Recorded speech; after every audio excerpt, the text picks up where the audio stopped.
Okay, so let's take a look at how you can add pre-built FAQ content in your WordPress page or post. So for that, we will open one of the empty pages that I have. I'm going to edit this. So by default, it will open in Gutenberg editor. From there, we are going to launch Beaver Builder.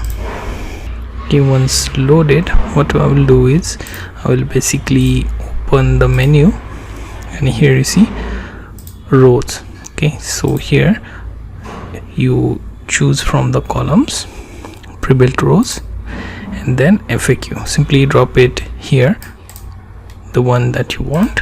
Okay, so let's say if I want this one, drop it here.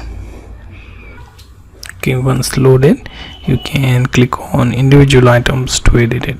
So let's say if I have this FAQ item, I can change each item in that. So item 1, item 2, and so on. Okay, and then you can also change images or any other links inside.